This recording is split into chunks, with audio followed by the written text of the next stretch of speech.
Okay. Well, welcome back. Remember, tonight we have parent-teacher conferences tonight. So if your parents would like to show, I always encourage that, strongly encourage that. Today we're going to take a few notes, so you definitely need your notebooks out.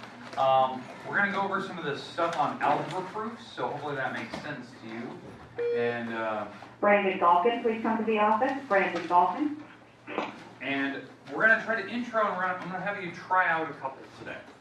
The goal today is to try some out to see how good we can get at this. Now we're going to start easy, work our way to the more difficult problems today. And what I mean by difficult is there's some problems that you do in algebra class you don't really think about.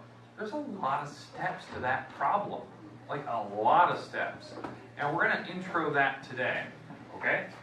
So that's what we're doing. We're on section 2.6 today. And this is the video that, I'm not going to play the video for you, but the video I gave you on Tuesday was supposed to cover that. Now I heard it was really small. Apologies. The program I used was glitching out, and I guess it was very, very tiny when you guys put it on a projector. Which, apologies for that. Couldn't help it. Didn't foresee that problem happening because it looked like this when I looked at it. It looked big.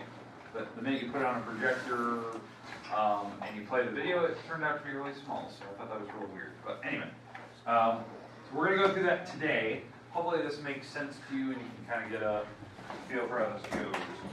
All right, so let's walk through a couple things here. Okay. All right. So on section 2.6, our main outline today. So if you want to, make a note of like what we're doing today, we're going to review quick things about properties of equality and the new stuff, which was the field properties. That's what I want to get to. Now there's 6 field properties. Technically, when you look at the list, you're like, oh, there's more than 6. There's 6 main bullets, and I want to cover those. Those are the new ones that you were supposed to get on Tuesday. But I definitely want to make sure you know it. You've heard it from me. You've seen me do a problem or two with them, and you know how to separate them. I thought it was pretty clear on the video, but again, this stuff is not easy, especially if it's your first day looking at it. It can be a little daunting. So that's what we're going to be looking at now. We have homework due today. So if you haven't got it done, page 130, this is due today. So if you have not turned that in, due today. That was one I gave you last Friday or something like that. And I said it was due this week. So you should not have an excuse to do that, especially when a lot of those are just telling me what postulate number it is. The middle ground, there was some that said sometimes, always, or never. That's all you have to do. I didn't even require you to explain the work. All you have to do is tell me what postulate number, and then on some of those, sometimes, always, or never will it happen. Okay, so that is due today. Make sure you have that in. If you're going to turn in later today, love of God, make sure your name and period number is on there and the page number, like it's page 130, blah, blah, blah, blah, blah.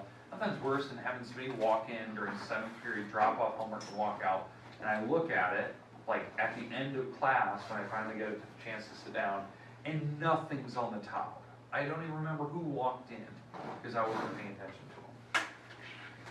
So make sure you're putting all that good stuff on the top, okay? All right. I don't know what's going on there. I don't know what I was doing. All right, we're moving on. All right, so these are the field properties of equality. These are the ones we introed Monday. I was here Monday. You should know them. Reflexive properties set something equal to itself. Symmetric properties when you can take the right and left side of an equation, equations only, mind you, because there's properties of equality, and you switch them completely. Now notice I didn't throw any negative signs in there. It just switches both sides. We're going to use that every now and then, especially on equations. If you want to get the variable on the left, that's where you use it. Transitive property, you start with a first equation, and then the second part connects to something else, so then you can connect the first to last item.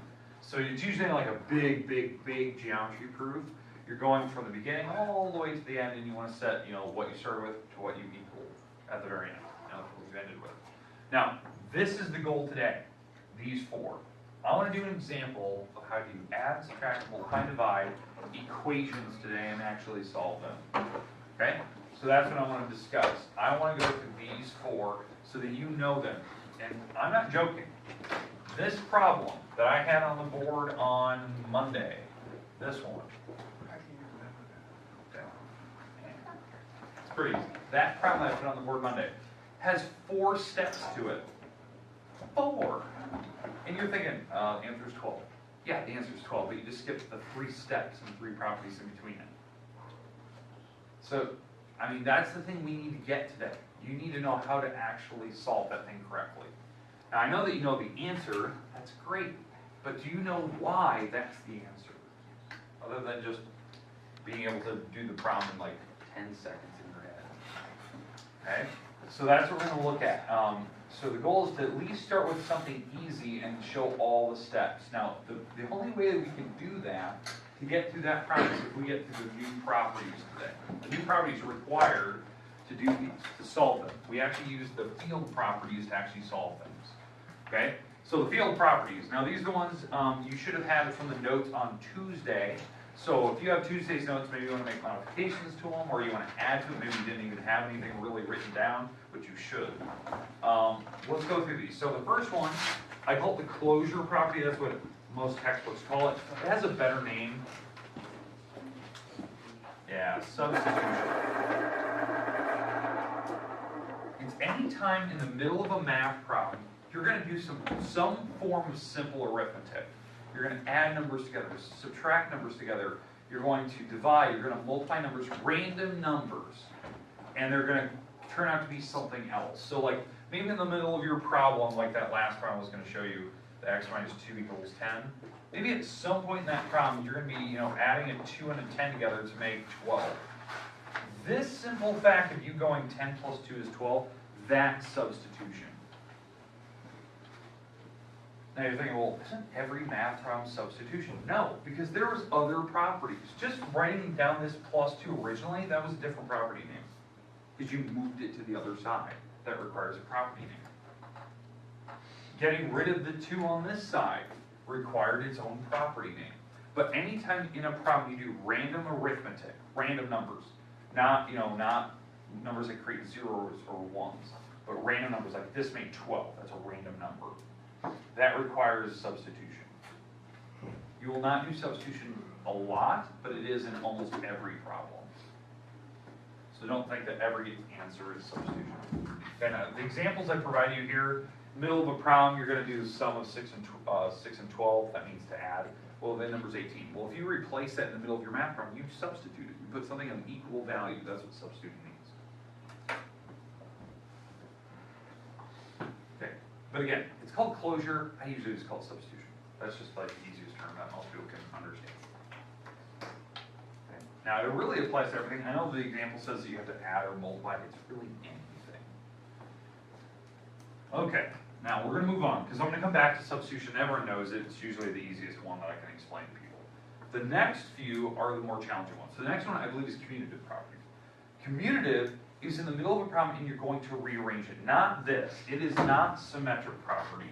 It is not taking a problem and flipping the right and left side. That's not it. That's symmetric property. Okay, it's when you go across equality symbols, when you flip everything around, right? Everything. Like the right and left, entire left side. That's symmetric. When I'm talking about commutative is when you want to group items together. Most people do it in their head. Like if I gave you the algebra problem, the algebraic expression, 3x plus 1 plus 4x plus 2 plus 1x, and I'll just put a 1 there. Okay, 1x. Most people look at that and go, okay, yeah, you're just going to combine like terms. Like you just do it automatically in your head. You're like, oh, 3 plus 4 plus 1, that's 8 x's, and then your answer, so you have 8 x's, and then you're going to add the 1 and 2's together, and that makes 3, and that's your simplified form. That's as far as you can go on that problem. You skipped commutative. You skipped commutative. You did all the work in your head because you knew, like Fred said, you had to combine like terms. You knew that you had to add these x's together. Well, the problem is you have to move them next to each other before you can even add them. You have to move them next to each other because they're not in line of sight with each other. They can't even see each other, so you can't add them together. It's like the idea of, I always compare commutative as like, you're getting paid Friday, but you're attempting to go shopping today. Like everything around that sentence is wrong. You're getting paid Friday, that's tomorrow, but you're going shopping today. How do you know how much money you're getting paid? you have no idea, unless you somehow kept track of perfect hours, you know exactly the rate you're getting. There's too many unforeseeables. Well, that's what's happening here. They're not even line of sight. You're getting paid Friday, but you're going shopping today. You can't see how much you're getting paid because they're not next to each other. So you have to move them. You have to like almost wait to add later. And that's my best example I can give you. Okay? But the simple fact of, you know, that last problem, I should have left it up here. I'll just put the first part. It's just the simple fact that I'm going to move the 3x and 4x next to each other and rearrange the 1, you know, like move the 1 to the back. Even though there's no equality symbol anywhere, that's commutative. I think on the video I talked about the word commute. Like you're going to commute to work. You're going to group together and then move to work, right? That they do in bigger cities when, you know, have long travel times. And you group up with a bunch of friends and you drive to work. Maybe you guys do that in the morning. You go to Casey's or you go to Job 18 or something like that. Right? You're commuting to the actual place of interest. Okay, questions, comments about commutative. Most people try to do it by instinct. They just add terms, but you got to move them together. In fact, that problem that I was showing you here with the 3x, the 4x, and the 1, that actually required more steps than I was showing you. There was substitution in there because I was actually adding 3 plus 4 plus 1. It required that I had x as variables. Well, there's special properties when you're going to add variables together. That comes later. It's actually one of our last properties today. So there's a lot of stuff here. Like, I threw you in the deep end on Tuesday, but now we got to back up a little bit so you can see it. The good thing is you guys know what the answers are. Now you just have to figure out the stuff in between. And that's like what a perfect geometry proof is. Figuring out the stuff in the middle, why it connects. Okay, next one. This is called the associative property. Now, instead of calling it associative, which it is, I usually always refer to it as the grouping symbol property. Okay, a grouping symbol. Now, why I say that is because it can be any type of symbol. It could be parentheses, it could be brackets, it could be a fraction bar. A fraction bar is a grouping symbol. It groups the top half versus bottom half. It groups them. It separates. Some type of grouping symbol. But what you're doing here is you're actually like physically moving it, which is weird. Now, the examples that the book shows is that it works over addition and it works over multiplication. So like if you had a string of items being multiplied together, so 2 times 3 times 4 times 1, it really doesn't actually matter where you put parentheses. Like I could put parentheses around the front and back, I could move the parentheses around, maybe I want to do the 3 times 4 first. And then, so do the parentheses first and then multiply the numbers later. Maybe I want to put brackets here. It doesn't actually matter where I move the parentheses. Notice that in all those examples I just showed you, like back to back to back, I never moved the 2, 3, 4, and 1. They just stayed where they were. I'm just moving the symbol around because maybe that's what I need to look at. Maybe that's the numbers.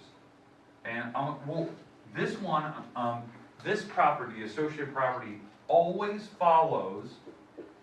I'm going to put this right up here. It follows distribution. We're going to see distribution at the very, very end. That's like the last right. It's number 6 on the list. It always follows. It's 100% guaranteed that if you do distribution, where you have a parenthesis and you have a number on the outside and you throw it through the parenthesis, you have to do associative property next. Now, don't abbreviate associative. Try to write out the full word. Same with commutative. Substitution. I can see substitution write sub, but I prefer that you write the full words so you get used to it.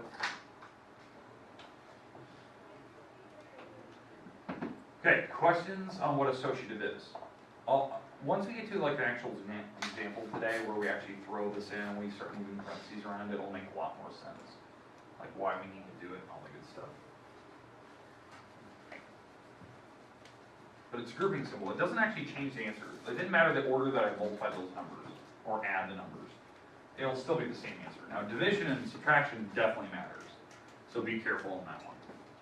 You can't move parentheses on division or multiplication, or on division or subtraction. Okay. Number 4. Now, number 4 has actually 2 parts to it. You can see them here. I kind of bulleted them. I should put maybe little dots here. It has an additive identity and has a multiplicative identity. This is the one that I said earlier that you're not always going to do substitution on every single problem. A lot of people always think that it's like, oh, I'm substituting here, and I'm doing all this math. You're still there's still other properties. You have community, you have associative, you have this identity property, where this is the problem where any time in the middle of your math problem, you add 0 to something. Or you multiply by the number 1. That is special, because it doesn't actually change your answer to a new number. So let me give you the idea that I was showing you earlier. Like earlier I was doing that problem like 10 plus 2, right? In the middle of your math problem, you told me it was 12. That's a brand new number. Like it wasn't on the board earlier. We made up a new number. That's substituting. But when I do, 10 times 1, maybe that's the middle of a math problem that we're doing. Well, my answer is 10. This number was on the board earlier. It was already here. I didn't make up a new one. So I'm not really substituting, because it's not a different number completely. It's the same number I had on the board. That's why it's an identity. Identities never change, right? You don't change your identity. You're still the person that you are. That's the best way I can refer to it. But it's anytime you add 0 or multiply by 1. Now, I'm going to go back to the original problem I was showing you earlier. This was this marker was terrible. It was the problem x minus 2 equals 10. That was the original problem I showed you very first, right? And I know one of the first properties you have to add 2 to both sides, so that's called the additive property of equality, right? You add both sides. But at one point on this problem, this makes 0 on that side. Now a lot of people just get rid of it, right? 2 and minus 2, they just erase it. You actually have to put 0. Because on the next line, you have to add 0 to the x to make x. The 0 doesn't just disappear. It's actually still there, but you added, bless you, you actually added it to x, bless you again, that is this property. That's the additive identity. You added 0. Do you see how we have a ton of properties now falling into place? Look at this problem. This problem has 4 properties. If I go in the order that we just talked about them so far, we had the addition prop of equality, prop of EQ, right? Where I added to both sides of an equation, right? They apply the equality symbols. We talked about that. That was like what we talked about Monday. When you magically add numbers to both sides, or subtract, or multiply, and keep the balance. I think the example I used in class is like I delivered pizza to one half of the class, and I gave the other half the class homework. Well, that's not balanced. To keep equations balanced, you have to do it to both sides. No. So I added 2 to both sides, so that's added property equality. Now at this point, there's a different property that makes 0. But going from here to here, that's the add identity. Now I don't have a property in this line yet. That's the next slide I'm about to show you. But going x plus 0 equals x, that's this. I didn't change anything. I added 0. It's an identity.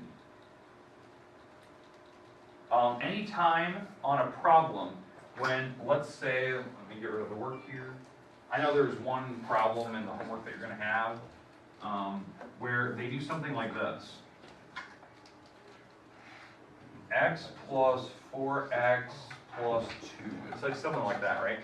Well, what are you supposed to do on that problem? How do I combine this problem down? What's the rule? If you're in algebra class, how would you do it? How many x's do you have? Yeah, you combine like terms. So how many x's do you have? 2. You have 5 total. 5. There's 2 x's on the board, but there's 5 total, right? Well, how do you know there's 5? Because you had to introduce the number 1 here. A lot of you know that, oh, every variable has a 1 in front.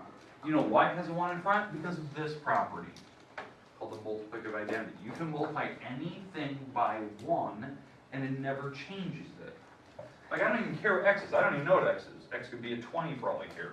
Well, if you take 20 times 1, still 20. That's why you're allowed to do it. So just the simple fact that I started this problem and I put a 1 there before I even start. Before I even start the problem, I put a 1 there. That's multiplicative identity. just so I know I could add that 1 to the 4 later. Why not addition? It's not addition. I'm not taking 1 plus x, I'm multiplying it. I'm multiplying the 1 on x.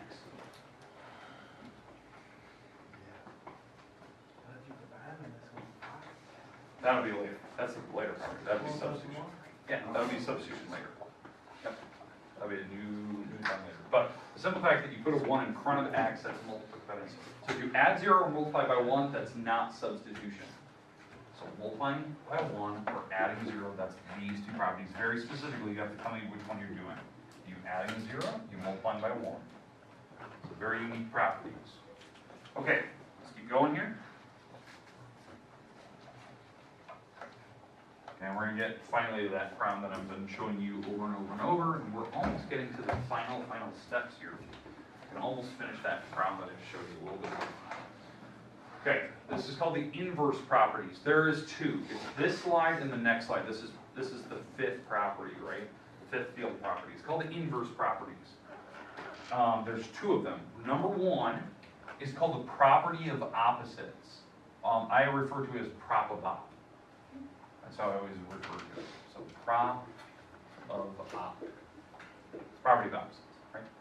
What it does is it's any time in the middle of your problem you add or subtract things and they make 0. They cancel out, right? They make the number 0. So they show this. That is a property of opposites. The numbers you pick were perfect opposites and they canceled out. It's called an additive inverse according to your textbook, right? They're additive inverses because they're opposites. That's what inverse means. Okay, so to give you an idea here, that last homework problem, or this last problem I've been putting on the board over and over and over, right? It requires the prop of op. Because at one point, I'm going to add 2 to both sides, so that's the additive property of equality. So add prop of EQ. That's where I magically add numbers to both sides, even though I'm not going anything further. Now, here, going down, this makes 0. And I actually have to write that. That, just the simple fact that I added 2 and negative 2 together and it made 0, that's prop of op. Property of opposites. That's an additive inverse. Notice, I didn't even do the other side. 10 plus 2, I haven't even done it yet. I just added the 2 and negative 2, because that was a unique property, made 0, that's unique. Anytime you use 0 or you make 0, it's special. Now going further, we did this property earlier. What's 10 plus 2? 12, that's substitution. That's random math. It's random arithmetic. It's not using zeros and ones and whatnot. No, so it's substitution. Now adding the 0 is the last property we just learned, right? When you add a 0 to x, that makes x. That's an additive identity. Yeah, you're right. You added 0, so it's add identity. Multiplied or added to 0, so it's an additive identity. There's your answer. That was 4 properties to do one simple algebra problem. That's it. That's every property that you have to do for the algebra problem. Now you're probably then thinking, okay, they never taught me that in algebra class. Like, where was that when I was in elementary school? When I was solving these in 5th grade. Yeah, no 5th grader would be able to handle that. It's hard enough for a high school kid to learn all those property names, let alone a 5th grader. They'd probably just shut down and never learn math again. You gotta at least keep it a little bit interesting. Probably some of you in here are like, I'm shutting down, this is terrible. But the idea is that we're gonna be learning properties, right? This is the first day you get to actually see them all being applied, because obviously my video didn't show that. Now, here's the crazy thing. By just throwing another number on that problem took 4 property names, right? But if I threw another number in there, let's say I threw the number like 6 out front, like 6x minus 2, right? So that was the start of the problem. It would take me, and so I did all this problem down, right? Well, 1, I'm down to here, right? So I'm down to 6x equals 12. It would take another 4 lines to finish it. Every time you add another number to an equation, like that, where it has an equal sign, it takes 4 lines of work every single time. In fact, we'll keep going here in a little while. Once we get all the way done, I'll show you an example of that. In fact, I might even do that problem over. But every time you add another number to an equation, it takes another 4 lines to get rid of it. And you have to make sure you're going in the right order to solve that. That's why I had to, add to both sides, because that's an order that you solve equations. I mean, some people will struggle with that part. Not even just the properties. Can you even solve the algebra problem correctly? Hoping that you're good at that. Like, that should be your number one thing. Can you even get to the right answer in the first place? Then we can back up.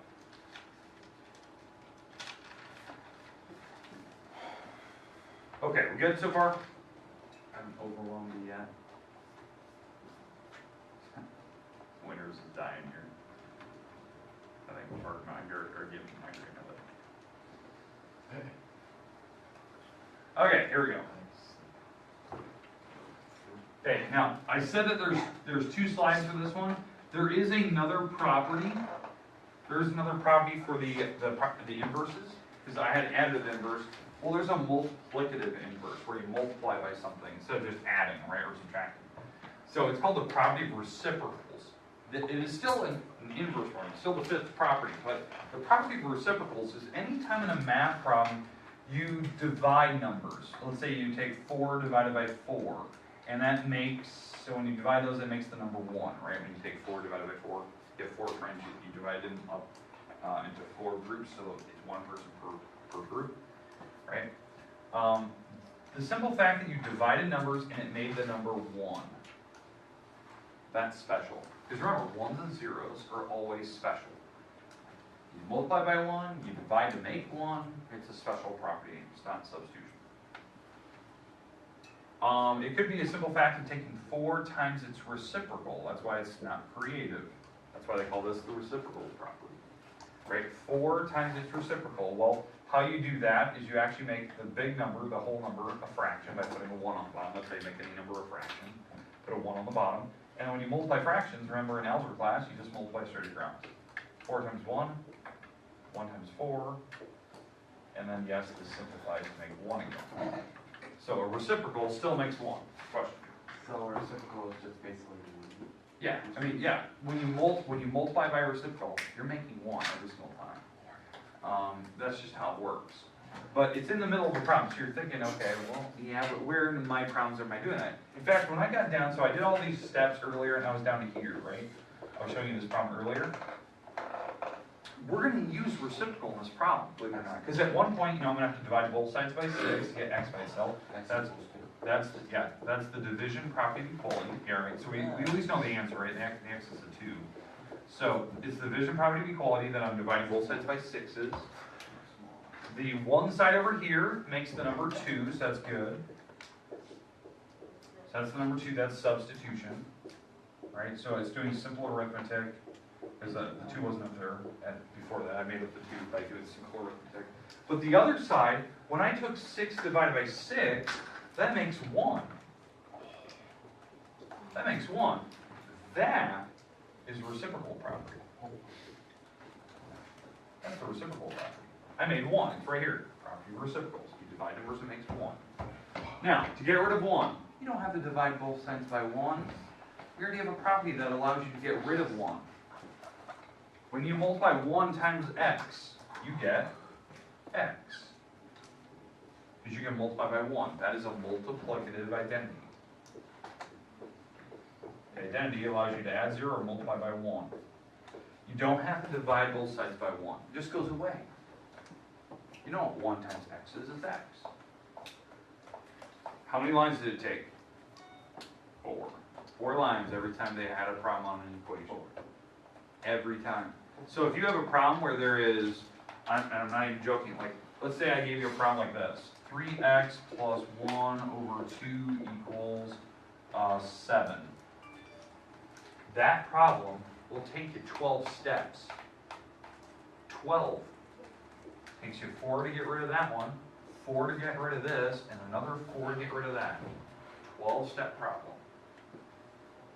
Because every number you add in an equation on one side is another 4 steps to get x by itself.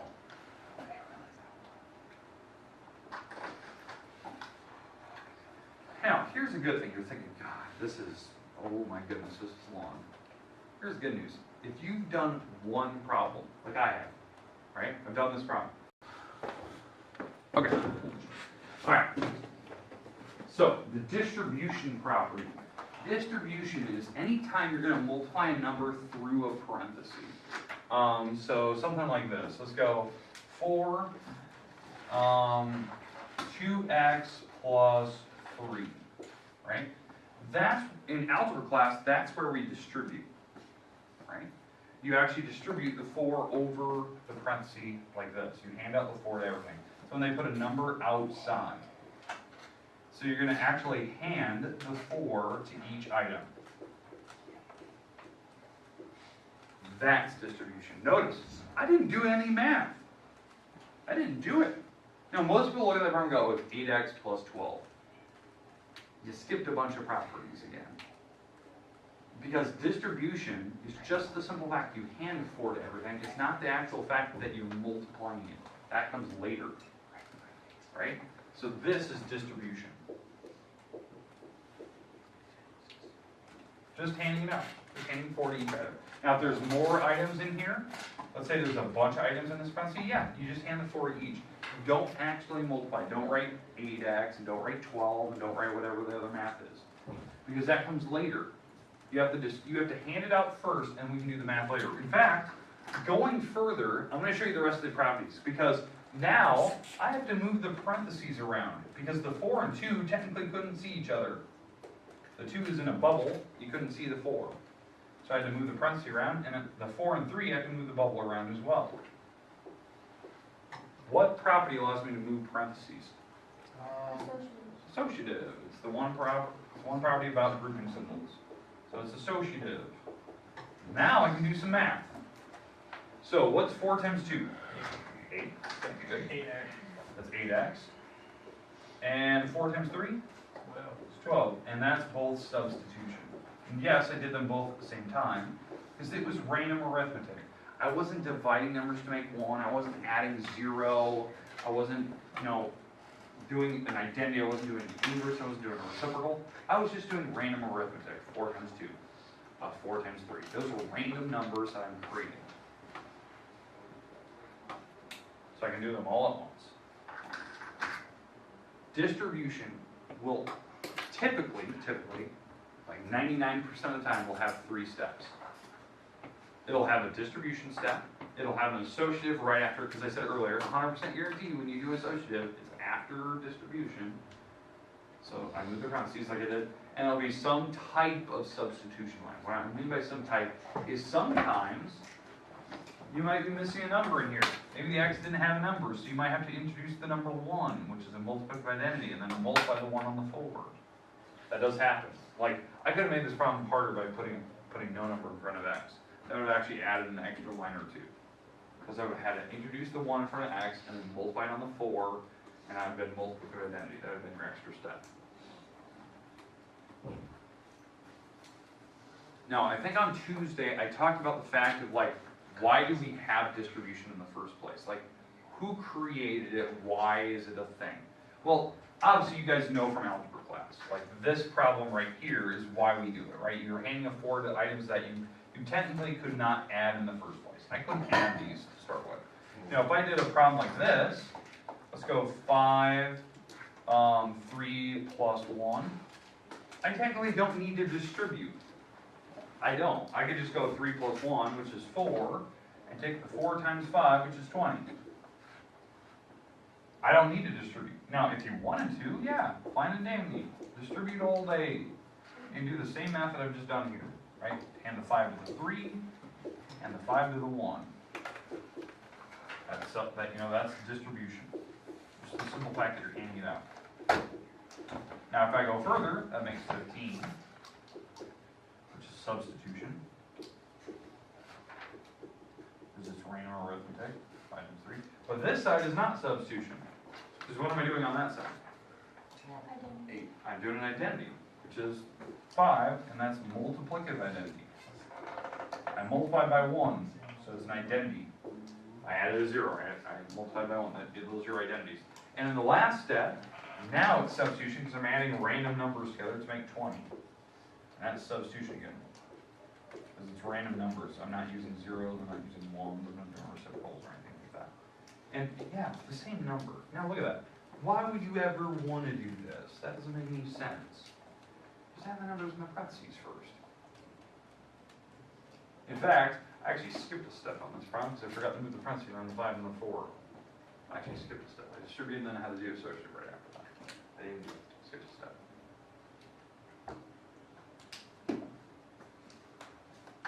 Now, you're thinking, okay, okay, but why? Why would you do that? Okay?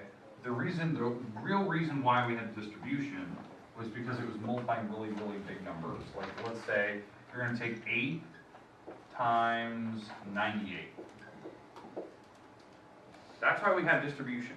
Most people are not very good at multiplying in their head to tell me that answer. It's just not, it's not something that you'd be comfortable with, right? Knowing that this answer is going to be 786 or something like that. Okay? Okay? In fact, no, it's not. It's 84. Now, knowing that you can multiply that in your head, like I didn't do it in my head like that way. In fact, I had to correct it just to make sure, because what I did in my head is I did this. I made the 98 100 minus 2. And you're probably thinking, why would you make it 100 minus 2? Because these are easier numbers to multiply in my head. That's 800 minus 16. 784. That is right earlier. You got it with that. That's how I can subtract. 800 minus 16, 784. That's easier to do. That's why we had it. That's how usually really, brilliant mathematicians can do really big calculations in their head. They figured out a shortcut that makes the math easier for them to do.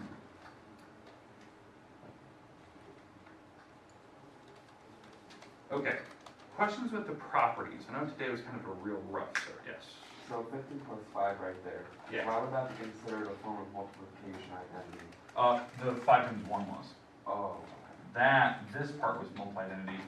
This part was sub, and then when you add them further, that's substitution. Yep. Okay, now, obviously we're running out of time, right? We have about a minute left here. Tomorrow, we're gonna work on, can we just start a few of these? Not very deep end, you're doing all 90 steps, right? Can we do 1 or 2 steps at a time tomorrow and get better at it? Now, my goal is to have a test next week, at the end of next week. This is one of the last couple sections, right? We're doing proofs now. The next section is geometry proofs, so we have to get good at it. Oh, you get it right. I get one actually.